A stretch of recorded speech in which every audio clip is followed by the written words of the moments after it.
It is now in order to consider amendment number 58, printed in House Report 113-170. For what purpose does the gentleman from Alabama seek recognition? I've amended that to this. The clerk will designate the amendment. Amendment number 58, printed in House Report number 113-170, offered by Mr. Rogers of Alabama.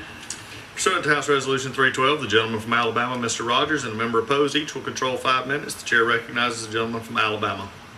Thank you, Mr. Speaker. In light of the late hour, I'm going to synopsize my more full statement, if that's okay with everybody.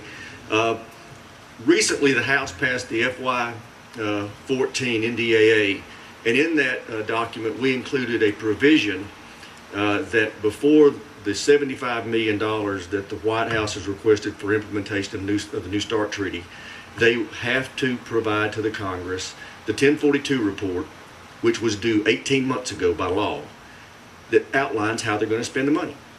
The White House has refused to submit that report to date. We put in the authorization language saying, give us the report and we'll give you the money.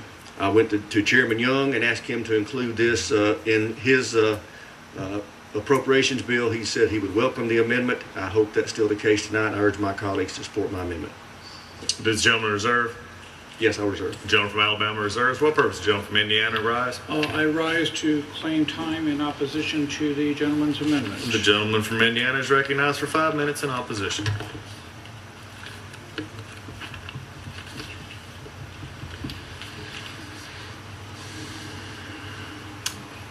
I rise to claim time in opposition to the amendment and would state my opposition to it. We have a handful of amendments that have been made in order on the bill regarding our nation's nuclear weapons stockpile. This is one that urges maintaining the status quo, and others have pushed for a reduction in the number of nuclear weapons. I firmly believe that the further reduction in the number of nuclear weapons in our inventory will not negatively impact our deterrence goal. Even under the recently ratified New START Treaty, both the United States and Russia will have more than 1,500 deployed warheads each. Additionally, the treaty contains no limits on non-strategic nuclear weapons or non-deployed nuclear warheads. With regards to the amendment, I don't think it's responsible to prohibit the United States from carrying out the reductions prescribed by the New START Treaty. That bilateral strategic arms reduction treaty was passed by a wide margin in the United States Senate according to the Constitution, and it remains in force. I think it is very bad policy to go back on an international treaty obligation that would in fact reduce the number of nuclear weapons in this world. And would, again, reference back a quote that I read in my opening statement. Because again, the gentleman is essentially saying, let us maintain the status quo. Over the last 12 years, it has gotten us a more expensive military that has grown more expensive, but has not gotten any larger. The reality that we face today gives us very difficult choices that we are going to have to make looking forward. Our military is at a familiar crossroads, one they have been at before at the end of combat operations. The additions and subtractions to funding that we make today must be carried out with an eye to the future. The status quo will no longer get the job done, one, as far as our national security, the security of this world, or a responsible budget that does truly, looking forward, provide us with an affordable defense. And for those reasons, do object to the gentleman's amendment and oppose it, and I would reserve the balance of my time. Gentleman from Indiana reserves. Gentleman from Alabama is recognized. Thank you, Mr. Speaker. I appreciate the gentleman's observations, and while I may not agree with the New START Treaty, I am in no way trying to prohibit it being implemented. It is the law of the land. However, we do have a constitutional obligation in this House to be responsible with taxpayers' dollars. And under the new treaty law that was signed by the President, he had 90 days to provide the Congress a report on how he was going to spend the money to implement it. That's all we're saying in this amendment, is when he gives us the report by law that was due 18 months ago, we'll give him the money, but not until then. And with that, I yield back. The gentleman from Alabama yields back. The gentleman from I yield Indiana back my recognized. time. Gentleman yields back. This question is on the amendment offered by the gentleman from Alabama. Those in favor say aye. Those opposed, no. Opinion of the chair, the ayes have it. The amendment is agreed to. It is now in order to consider amendment number 59, printed in House Report 113-170. For purposes, gentleman from California, I seek have an recognition. amendment at the desk. Clerk will designate the amendment. Amendment number 59, printed in House Report number 113-170, offered by Mr. Roy Bacher of California. Pursuant to House Resolution 312, gentleman from California, Mr. Rohrbacher, and a member opposed, each will control 5 minutes. The chair recognizes the gentleman from California. I yield myself such time as I will consume. Gentleman is recognized. And I ask my colleagues to join me in supporting my amendment, which would eliminate all American military aid to Pakistan. Since 9/11, the United States has given Pakistan over $25 billion, with over $17 billion going to their security forces. These funds have been and continue to be used to fight an internal war of suppression against the Sindh, the Baluch, and others who reject their corrupt and brutal domination by Pakistan. Sadly, Pakistan also uses billions of American military aid to support terrorist attacks on its neighbors, including Afghanistan. And in this last decade, our generous gifts to Pakistan have been used to finance the killing of Americans, both military and diplomatic personnel. We've been acting like suckers. No shame on Pakistan for being two-faced and murderous. Shame on us for being so stupid in financing a regime that obviously despises us and considers us its enemy. It is a charade to believe that our aid is buying Pakistan's cooperation and hunting down terrorists when the Pakistani establishment not only gave safe haven to Osama bin Laden for 10 years, but jailed Dr. Afridi, the courageous man who pinpointed bin Laden and was instrumental in bringing justice to him, the mass murder of our fellow Americans on 9/11. Dr. Afridi is an American hero, yet we have left Dr. Afridi to rot in a Pakistani dungeon. Shame on us for letting Dr. Afridi languish in misery and pain, for helping us bring justice to Osama bin Laden and those he murdered on 9/11. Pakistan is not a government in which we should be giving billions of dollars of aid. My amendment would cut off all aid because Pakistan has betrayed our friendship time and again.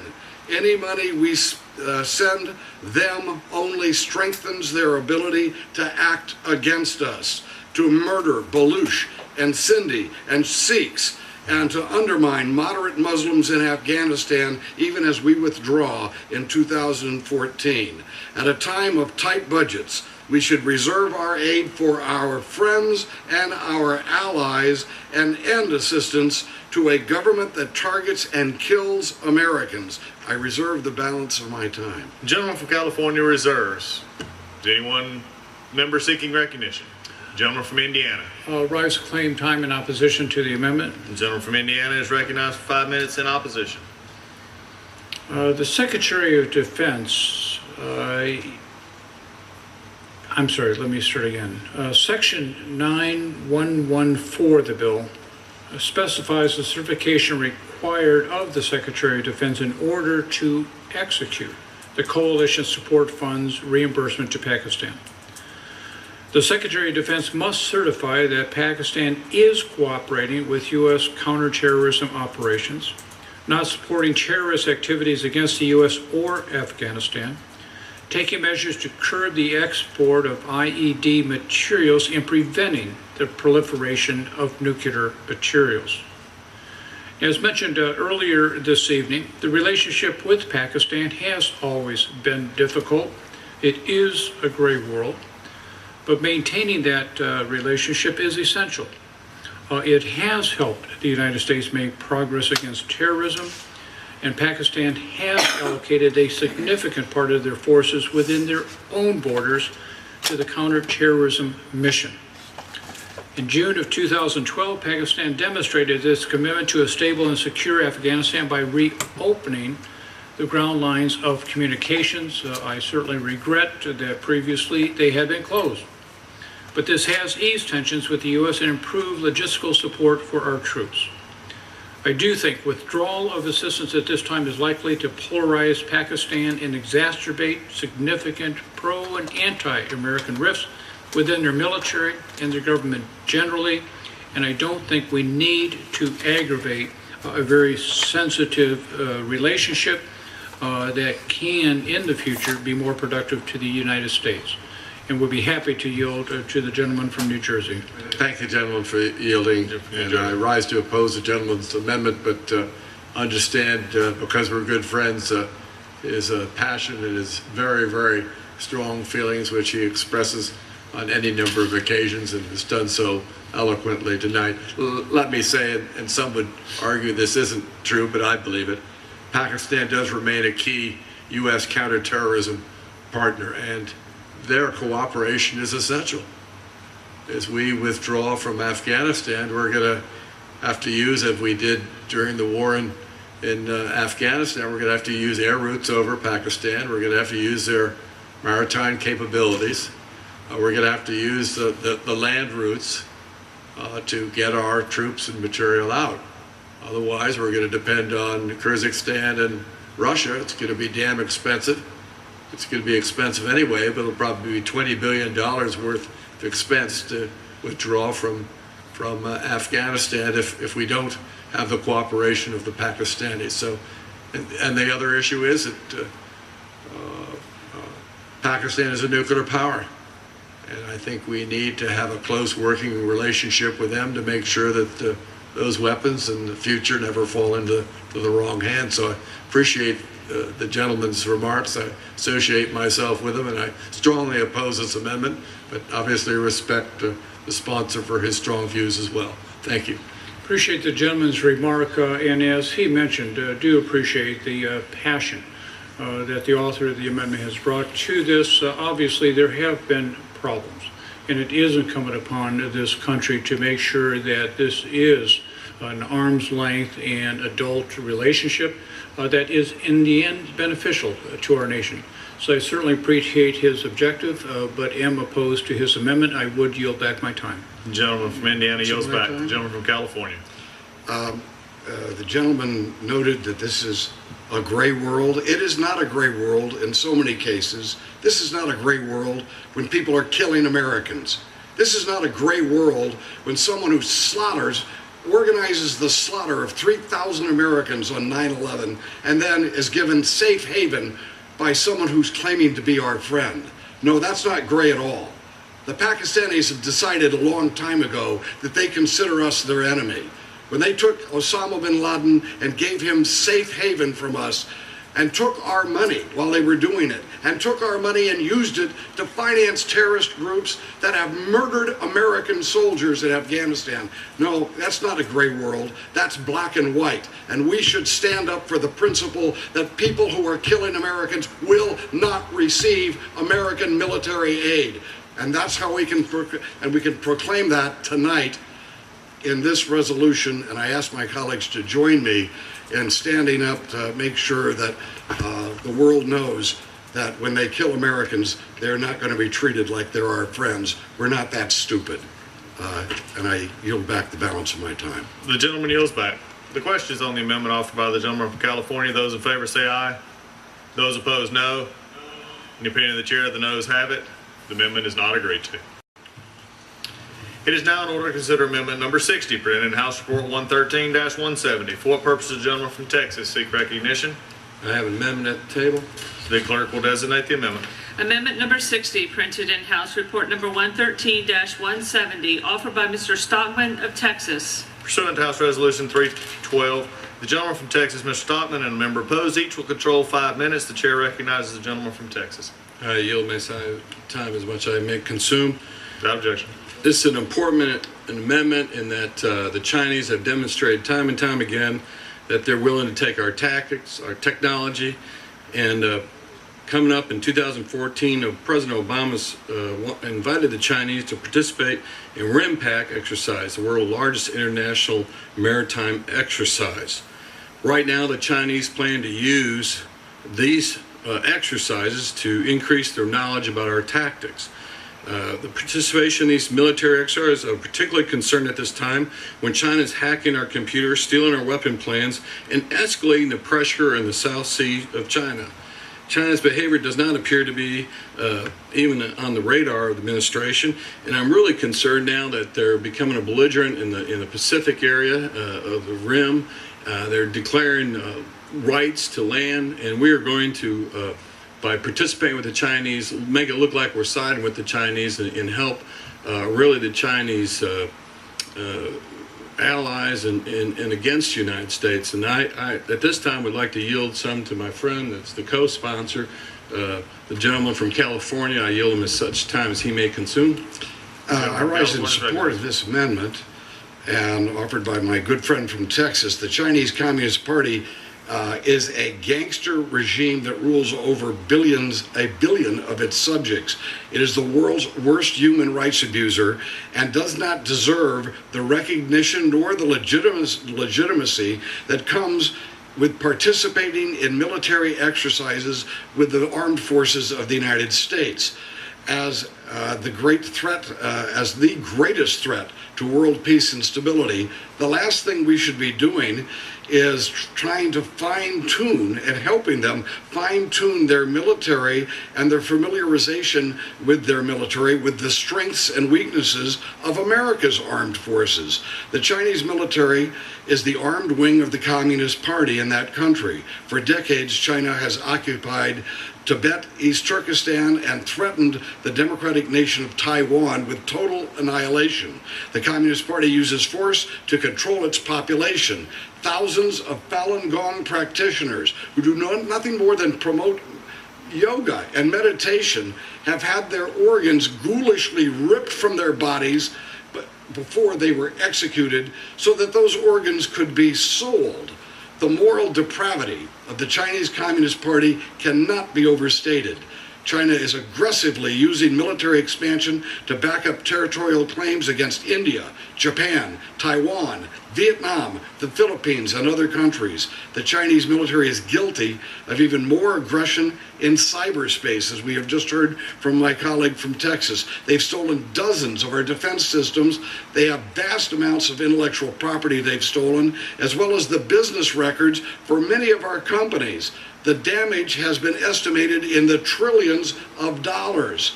Any cooperation with the Chinese military only weakens our own moral credibility and discourages our allies in the face of threats from communist China. We should be drawing a clear distinction between us and the Chinese military, not helping them train to become even more efficient. I call on my colleagues to vote for Congressman Stockman's terrific amendment, and again, making sure that we stand up and are counted when there is a threat to the freedom and stability of the world.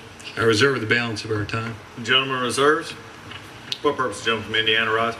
Rise to claim the time in opposition to the gentleman's amendment. The gentleman from Indiana is recognized for 5 minutes in opposition. The gentleman's amendment seeks to block funds for our military to participate in any exercise in which China participates as well.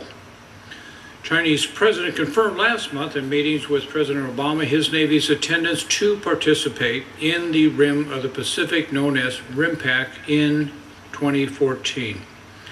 An invitation to participate had been extended to China during then Secretary of Defense Panetta's visit to that country in September of 2012. RIMPAC is the world's largest international maritime exercise where 28 countries and more than 40 ships and submarines work together. In 2012, not all participants were our traditional allies. Russia, for example, India, for example, were participants. I believe the amendment is short-sighted and attempts to place an unneeded stumbling block in the path of a relationship that is tenuous. And I would suggest that the Secretary would not have extended the invitation if the Department and the United States Navy did not feel that there would be a benefit to be gained by these exercises with the Chinese participation. I refuse to believe, as a member of the United States Congress, that the Department would take such a position. The United States gains maritime knowledge and renewed relationships with other navies of the world and considers participation in this exercise as crucial to their mission. RIMPAC participation has gained an ever greater meaning with the Defense Department's rebalance to the Asia Pacific, and do think that this amendment should not be adopted by the House. I would reserve the balance of my time. The gentleman from Indiana reserves. The gentleman from Texas. Not that the military works for Congress, not the other way around. So if we direct the military to do something, they do it. It's if they object, they're not going to object and say we're not going to do it. We're the body that controls the military, and we're responsible for this nation's future. And it's so, on the face of it, so obvious what we're doing is giving away our secrets. I can tell you right now that they've stole the plans to F-22. They're building more F-22s than we are. They're not part of the negotiation for nuclear weapons right now. We only negotiate with Russia. We have no idea how many weapons they have. We have no idea how many nuclear weapons they have.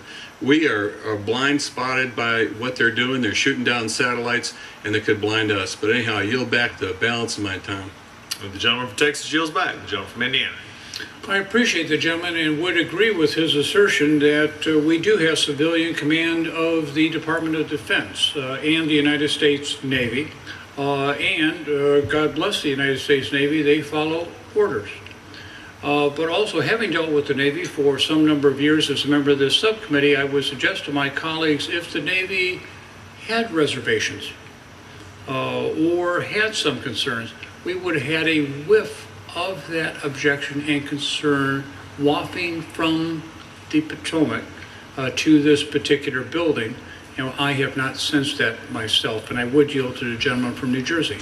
Let me associate, thank you, the gentleman for you. Let me associate myself with Mr. Vostovsky's remarks. I think there's some benefit for us to have joint military.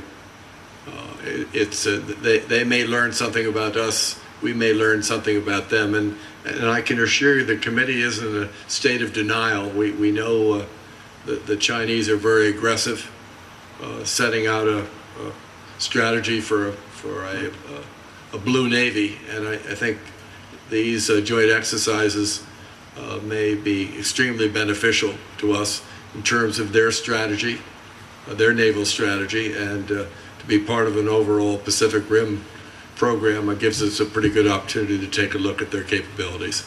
I thank the gentleman for Appreciate the gentleman's remark, and we yield back my time. Gentleman from Indiana yields back. The questions on the amendment offered by the gentleman from Texas. Those in favor say aye. Those opposed, no. In the opinion of the chair, the noes have it. The amendment is not agreed to. The gentleman from Texas. I ask for a recorded vote. The gentleman asks for a recorded vote. Pursuant to Clause 6, Rule 18, further proceedings on the amendment offered by the gentleman from Texas will be postponed.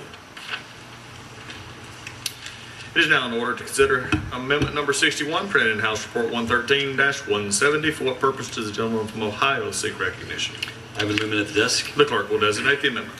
Amendment number 61, printed in House Report number 113-170, offered by Mr. Turner of Ohio. Pursuant to House Resolution 312, the gentleman from Ohio, Mr. Turner, and a member opposed, each will control 5 minutes. The chair recognizes the gentleman from Ohio. Thank you, Mr. Chairman. This amendment would restrict President Obama from unlawfully divesting our nation's strategic delivery systems. Since the enactment of the New START Treaty in 2010, the president has continued to jeopardize the security of the United States by unilaterally pursuing policies and international agreements that call for the drastic reduction of our nation's nuclear deterrent. Not only are these proposed policies and agreements harmful to the United States, but also they are in violation of standing laws such as the Arms Control and Disarmament Act, which states that international agreements cannot limit or reduce the military forces of the United States unless enacted pursuant to a treaty or congressional executive agreement. It is unfortunate that amendments such as this one have become necessary, as the president chooses to ignore the role of Congress when negotiating arms reductions.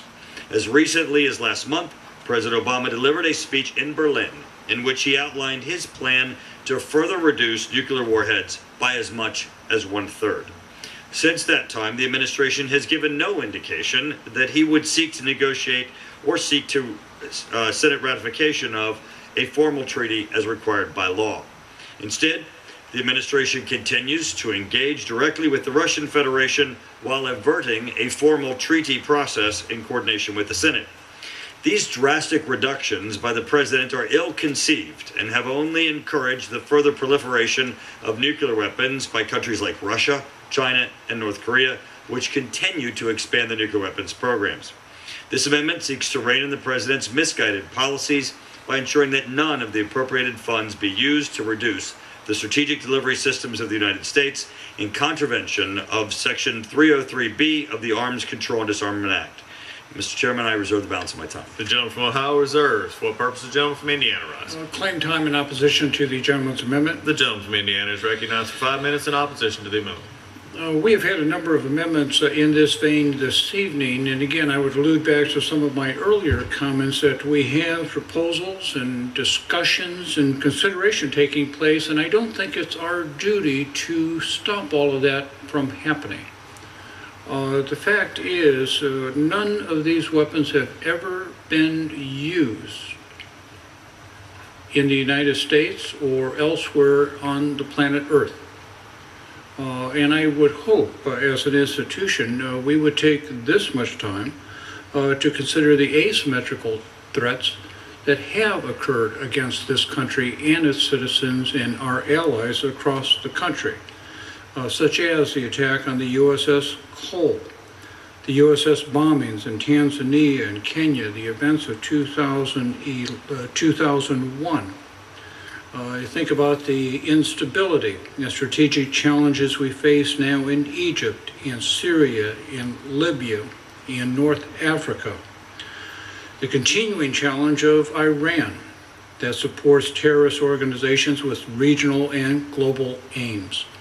The effort that we are going to have to put into the prioritization of an Asian Pacific region focus with a particular emphasis on China and North Korea, and the instantaneous and continual attack by cyber against our nation and our assets. Again, as far as deliberation and consideration, I don't think we should simply be here all evening saying no, no, no. The president, obviously, if there is any further reduction according to a treaty, would have to have that ratified by the United States Senate. So I do oppose the gentleman's amendment and would reserve the balance of my time. The gentleman from Indiana reserves. Gentleman from Ohio. Well, with all due respect for the gentleman from Indiana, I won't question his historical description of the issues of the use of nuclear weapons, although I find it confusing. I will say, though, that this resolution, this amendment in its terms are not about the issue of the use of or even the number of weapons the United States or Russia might have. This is about the Constitution and the laws of the United States. All this says is that the president has to follow the Constitution, make certain that he seek Senate ratification of any formal treaty, or that he conform with the Arms Control and Disarmament Act, which would prohibit him unilaterally taking action. The concern and the reason why this amendment is necessary is because the president felt the need to actually leave this country and go to another country and announce his intention, perhaps, to undertake unilaterally, both as president and unilaterally without even getting a bilateral agreement with another nation, and his intention of further reducing our nuclear weapons. This amendment is not about numbers, it's about the law, and it's about our Constitution, and it's about upholding it and requiring that the President of the United States conform to it in something certainly as important as our national security. With that, I yield back. The gentleman from Ohio yields back. The gentleman from Indiana. I will yield back. The gentleman yields back. So the question is on the amendment offered by the gentleman from Ohio. Those in favor say aye. Those opposed, no. Opinion of the chair, the ayes have it. The amendment is agreed to.